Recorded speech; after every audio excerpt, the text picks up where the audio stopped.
Oh, yeah. I tell you what, a person who believes that this wasn't set up by our own government is an idiot. Okay, well, now we are moving on to more complicated things. Well, I wouldn't say complicated. I don't want to make you afraid. We're going to talk about modifiers, but there's a little information that you need as a prerequisite of, discussing this.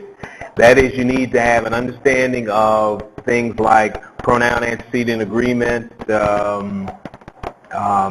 phrases, and the different types of phrases. Definitely, I guess I should have mentioned this, above all of that, you need to have a really good understanding of adjective and adverb. And of course, also an understanding of clauses.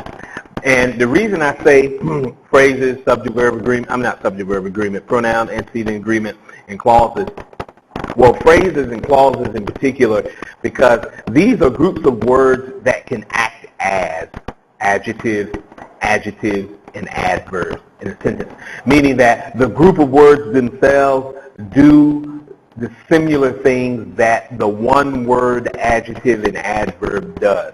And when we're talking about modifiers, we're talking about something that's going to add more information about, whether that be description or giving more detail. And it actually changes in some cases. It doesn't necessarily change, but it just gives more meaning to, whether that is changing the meaning or adding to the meaning or helping to clarify what is being said. Modifiers can be tricky when used incorrectly. And this is why we are discussing this, because, obviously you can't run the risk of using a modifier incorrectly, because then you might possibly end up confusing the reader, and that's what we definitely want to avoid. Now, if you're an SAT student, then you're trying to learn about modifiers so that you can identify when they are being used incorrectly. So whether you're trying to be a better writer, whether you're trying to be a better test taker, this particular video is probably going to help you a little bit. So let us get busy. Okay. Well, we know we're talking about modifiers. I call it modifier madness because it does become quite maddening when the modifiers are not used correctly. What is a modifier? Like I said, it's basically a word, phrase, or clause that describes or changes the meaning of something. And that something can be another word, phrase, or clause. So it's going to add more to the meaning of what is being said. Now, you have to ensure, whether it's a one-word modifier, whether it's a group of word modifier, you have to make sure you have them in the right place. Because if you don't have them in the right place, or if they're missing altogether, we call that a misplaced modifier. If the modifier is there and it's not really clear, or if it's not even in the sentence, the thing being modified is called a dangling modifier. And both of these issues are serious issues that cannot be ignored. Yes. Let's deal with the misplaced modifier first. I'm getting right down to the meat of it. No need to go back over what we discussed when we talked about adjective and adverb and phrase and clause and all of that to refresh your memory. If you want a refresher, you should stop this video and if you can, go back to where we discussed the adjective and adverb, that video, if not, or look back in your notes. Because we need to get down to the meat of this. It's already a complicated subject, and we don't want to complicate it more by not getting right down to business. A misplaced modifier basically means that the modifier is not in the right place. Or, you can look at it another way, the thing being modified is not in the right place. Meaning that there's some separation between them. Either there's another clause in between them or another phrase in between them or some other words in between them that is causing the reader to be confused as to what exactly is being modified. And I know that's a whole lot to comprehend, and it's kind of difficult without seeing an example. Let's look at this sentence here. Loudly ringing, we didn't hear the phone. Now here we have a phrase modifier, loudly ringing, and I mean, when we use our logic, we know only phones loudly ring, probably not going to be people. So here is our misplaced modifier because it's modifying the wrong thing. We can also look at it as misplaced thing being modified, which is this, because it is also in the wrong place. So they're both in the wrong place. We need to put what should be modified next to what is modifying.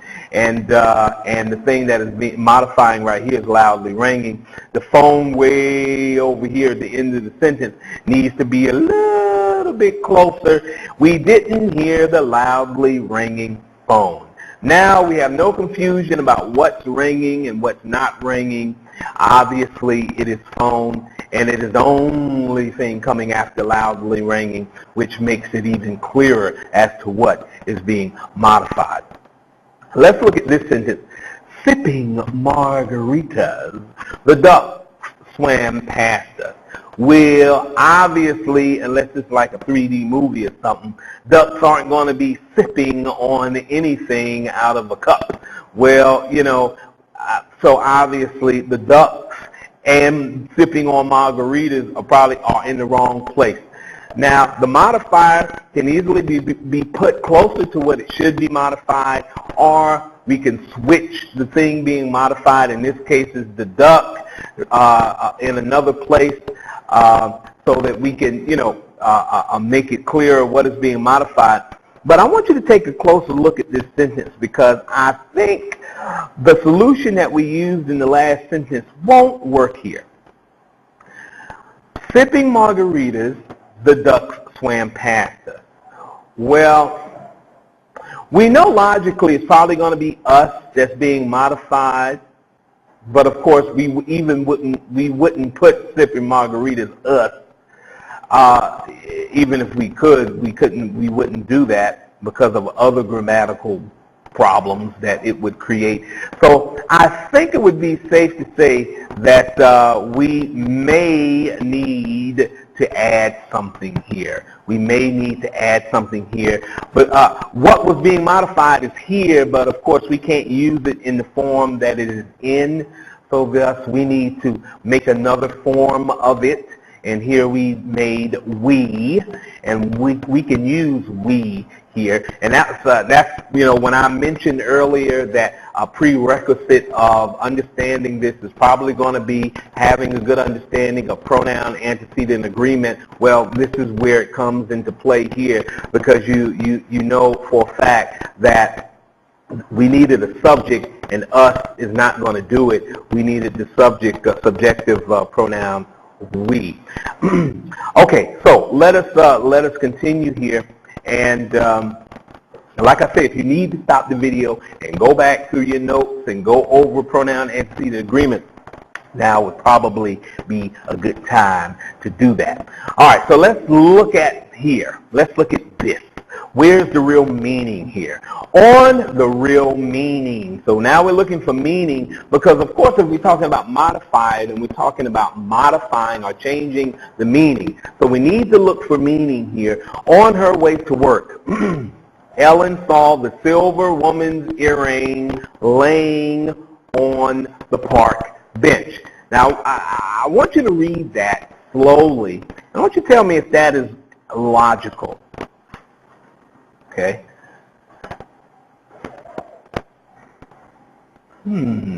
Well, I have to agree with you. Not really logical. On her way to work, okay, Ellen, so we're good so far, all right, saw the silver woman's earring. So, I don't know about you, but unless we're in the Hunger Games, we're probably not going to see a silver woman. So I think we have a problem or an issue with a modifier being possibly in the wrong place. Well, we don't want to imply that somebody is silver, so we need to make some adjustments, and I think the thing that's probably going to be the best to deal with here as far as an adjustment is to maybe change it this way. Okay? On her way to work, Ellen saw the woman's silver earring. So here we have silver. It is an adjective. In the first sentence, it's modifying it's modifying woman, even though woman is, of course, an adjective itself, but the implied meaning. This is why I said where is the real meaning. The implied meaning, even though silver is coming before a woman, it still implies that it is giving us more information about the woman, even though woman is technically an adjective here. So what we needed to do is we needed to put silver close to what it should modify, which is earring, letting us know the type of earring that she saw lying on the beach. Yes. Okay, so now, of course, the earring is silver instead of the woman. I need for you to go back over that really slowly. If you didn't catch that, make sure you get it in your notes there. Adverbs. Placing adverbs in the right place definitely is important. One of the easiest modifiers to get wrong, and one of the most definite modifiers, one-word modifiers that, of course, are tested on the SAT. We drove off in the car we had just bought quickly. Well, of course, we know the adverb here is quickly. I don't think that was the intention to say we bought it quickly. I think it's probably we drove the car quickly, because that is what someone who is happy would probably do, is drive quickly, but not buy the car quickly. Okay, so we quickly drove off in the car we had just bought. There we go. That will be better usage of that one-word modifier, quickly. It is in a much better place right now. Now it makes more logical sense. It could logically, it could go both ways, but I think the intention here wasn't for it to go that way. And okay, so let us now some other adverbs. I think definitely some other adverbs to watch or to look out for is only, just, and almost. Watch when you see those. Make sure they are being used properly in the sentence. Now, what was stolen? The stolen man's wallet was placed on the police department counter. Dun, dun, dun, dun. Well, okay, so, but wait a minute. All right. Who was stolen? The man was stolen, and he dropped his wallet when he was stolen? No, I don't think so. Here we have the same issue we had with the silver woman's earrings. Here we go. Stolen is, of course, an adjective here, and it is supposed to be modifying wallet. But we have man, which technically is an adjective too, but the implied meaning is that stolen is modifying or giving us information about man. So it makes it unclear. So we have to put stolen closer to what it is definitely modifying, so we don't get that ambiguous, that unclear meaning. So we're going to have to correct that. The man's stolen wallet is how we would put that. Now we can say, okay, stolen adjective, good, modifying wallet. Man's is also modifying wallet also. So now the meaning is clear, and we have made it crystal clear, and that is what we want to do. Okay, so let's talk about things that indicate number. Words like almost, nearly. These, of course, we kind of discussed these when we talked about noun agreement way back when. And because they are going to be modifying nouns, giving us like an idea something that can be counted. We don't want to. We want to make sure that they are close to what they should be modifying, which is a noun. This is what we learned in noun agreement. So he nearly swam for an hour. Well, here the problem is that this word now is modifying the verb swam, and so that implies that possibly he didn't swim, he didn't swim for an hour. It's just really awkward when you say it like this. I mean, really, how could somebody nearly swim?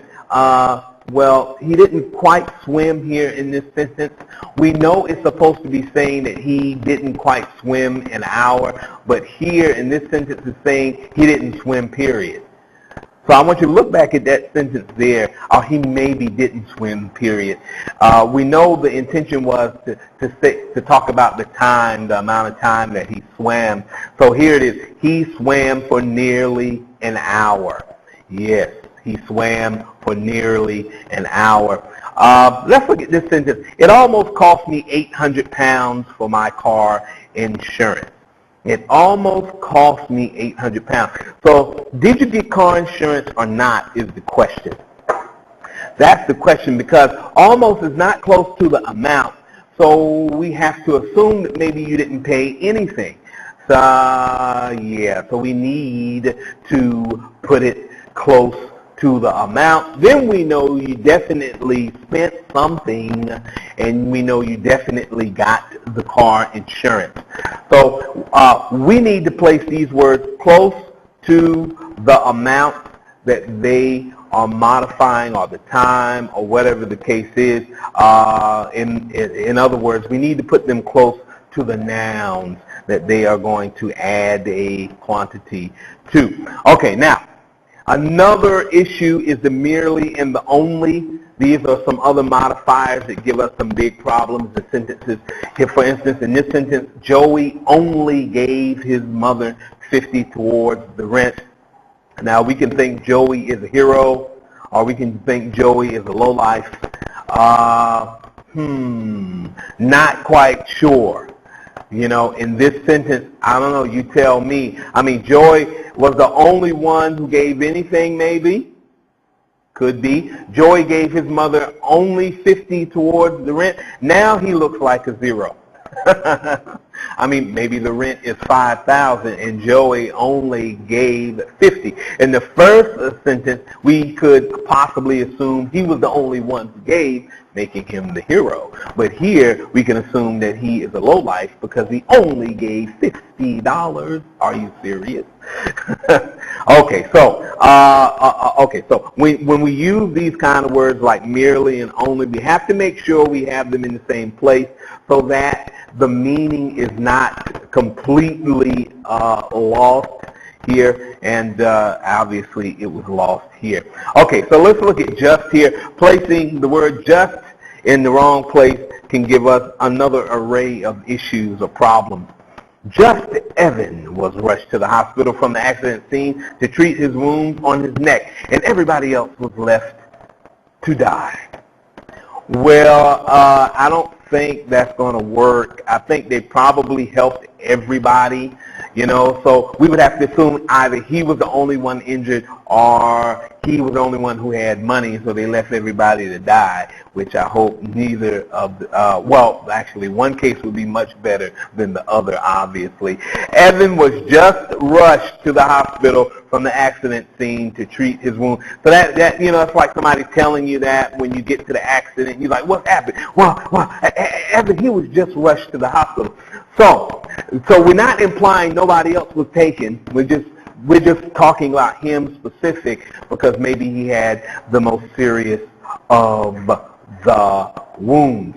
Okay, so Evan was rushed to the hospital from the accident scene to treat just wounds on his neck because maybe that's the only wounds that needed to be treated or the only wounds that they thought were serious, so forth and so on, but much better than the very first sentence, which implies that other people were left to suffer and die a horrible death. Okay, at any rate, so be careful about how we use just. It is a modifier, and when used incorrectly, we can, can cause some big, when put in the wrong place, it can cause a whole lot of confusion. All right, apply what we know. So let's look at this sentence here. I'm not going to go through all of them. Obviously, you have the SCORM activity. You can do that. Apply what you know.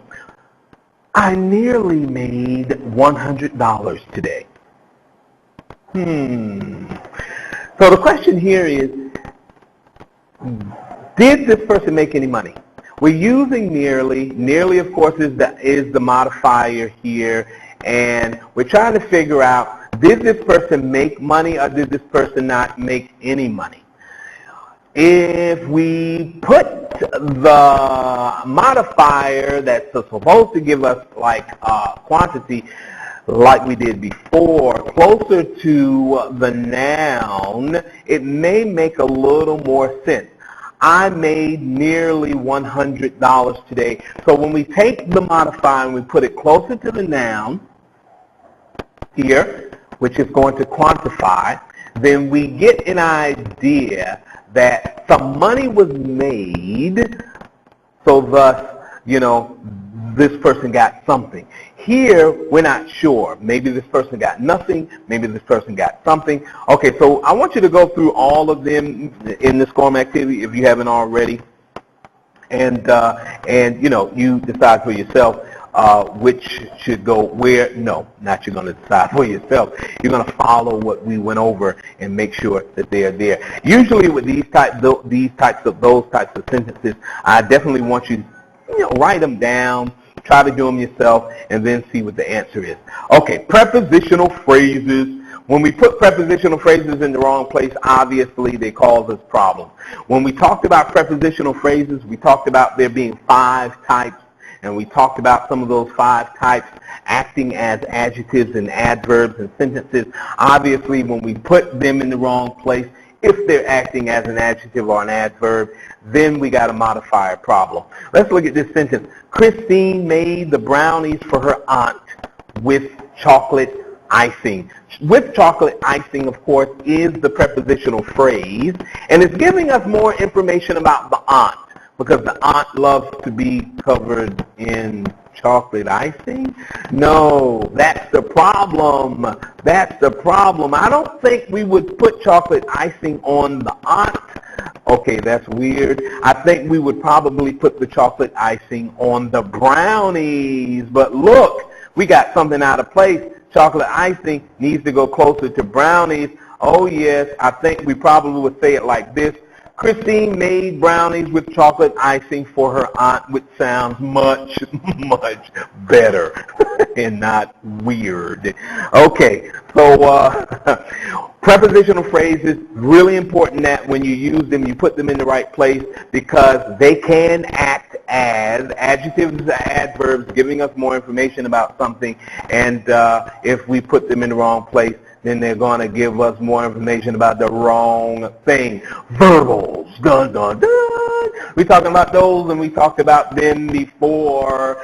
They end in ing. They are verbs that used to be, words that used to be verbs, but we add an ing or ed at the end to make them fancy, and we also made them not verbs anymore. Then they became something else. They became nouns, or they became adjectives or adverbs, doing many other things in the sentence. Well, when we use them, especially in phrases, because we talked about the verbal phrases, we need to make sure we have them in the right place. Let's look at this sentence here, and it's the only one I'm going to go over. Layla and Rachel talked about dancing in the kitchen, making grilled tuna. So did they talk about dancing and making grilled tuna? Or did they talk about dancing while making grilled tuna? I mean, this is the question that arises here. Since they, were they in the kitchen dancing while making grilled tuna? Were they dancing? Okay, so this is what is really, really, really confusing. Yes, well, the kitchen, I'm pretty sure, is not going to be making the grilled tuna. Obviously, Kitchens don't make grilled tuna. People make grilled tuna in kitchens. So Layla and Rachel making grilled tuna talk about dancing in the kitchen. So although they talked about dancing in the kitchen, they didn't dance in the kitchen, I guess. Okay, so I want you to finish going over those in the SCORM activity. I think, looking at these, we can tell that when you put the modifier in the wrong place, you really make your writing look silly. The probably the best or the worst thing that's going to happen is your reader's going to laugh. But laugh at you because they're probably going to know that you put the modifier in the wrong place. Now, the more serious issue is when you're taking the SAT and it's done and you don't notice it's in the wrong place. So like I say, practice always deals with you writing and you reading. When you're reading things in books, they're going to be in the right place. When you practice writing things to make sure they're in the right place, it all comes together when you're looking at a sentence trying to determine whether or not everything is in the right place or not. So remember that. Okay. All right, don't forget the clauses. Of course, the clauses are going to also be modifiers. Let's look at this. The mechanic drove out the car to Joe that was lubricated. So here we have a dependent clause that was lubricated, and obviously it is going to be modifying, or it is modifying something, but I think once again, like the icing on the aunt, I think this is going to be kind of weird for Joe to be lubricated unless he had oil or something poured all over him right before, the car was driven out to him. So, so it makes it seem kind of weird when we put them in the wrong place. I think a better example of a better correction would be the mechanic drove out the car that was lubricated to Joe, and of course now he's happy. He can maybe go faster and further in his vehicle, and of course he's not unhappy by being completely covered in oil. All right. So obviously clauses are going to fall under the same category as phrases. You got to put them in the right place to modify the right thing. Don't forget the clauses. Again, let's look at this one more time just for a good laugh. Next to the lamp, Dawn piled the books that she turned on. Well, here we have another dependent clause modifying something. And in this case, it's modifying books. Now, maybe if Dawn had just made a book lamp where she drilled a hole in the middle of the books and put the thing in and all of that and then turned it on, it'd be different. But I don't think that's what is happening here. I think we just have the modifier in the wrong place. So a better correction would be Dawn piled the books next to the lamp that she just turned on. So we know it's the lamp that she just turned on because we put the modifier closer, or we put the thing being modified closer to what was where it's supposed to be. Okay. Now, of course, when you're moving these modifiers, you don't want to move them in the wrong place. You want to make sure you move these modifiers in a place where they're definitely going to modify what they're supposed to be modifying. The teacher said on Monday she would return our essays. Okay, so I want you to read that sentence again. Okay, so although the teacher is going to return the essays, obviously, I don't think the teacher gives a time. So the essays could be returned on Tuesday or Wednesday or Thursday or Friday or Saturday, but Monday is not probably going to be the day you get them back because that's when she said it. Now, if you're trying to tell someone when they're going to get the essay back, I think if you're talking about a teacher, they gave you a specific day, unless it's me and I tell you I don't know. But I think in this case it was a good teacher who said they know when the essays are going to be returned. So I think a better use of the modifier would be this. The teacher said she would return our essays on Monday, like a good teacher does, and gave you a specific day to expect the return of your completed work. All right, so look. Okay, so now what I want you to do is I want you to go make sure you go to the SCORM activity, go over these. I need for you to make sure you go over these, write those sentences down that I just skipped. Write them down, do them, and then check them. I mean, this is what you should be doing when you are doing these SCORM activities. Okay, now, dangling modifier. Okay, what is a dangling modifier? Well, that's a little different than the misplaced modifier. Here we have, and I think this is a little more complicated because here we have a modifier that is not even there. I'm sorry, something that is modified, something that is being modified but it's not even there. In other words, we have the modifier. It's there, but the thing being modified is not there. Or it's there, but it's in the wrong form. Okay? And this is where our understanding of pronoun antecedent agreement comes in, and our understanding of pronoun case comes in, because oftentimes the antecedent is there, but it's not in the right form. So technically it's not there. So we have to actually put it there in the right form. So this is an Islamic school. We'll talk about tomorrow. That's rolling the hard way. We don't want to roll quite that hard. We want to get one of them little minibuses. Welcome to the newtimeflash.com. Welcome to the newtimeflash.com. Oh yeah. All right. Check this out.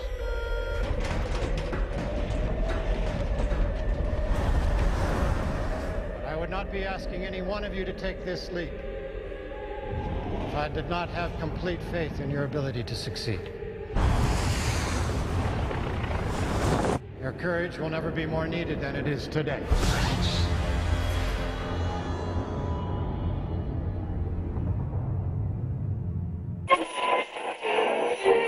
I tell you what, a person who believes that this wasn't set up by our own government is an idiot.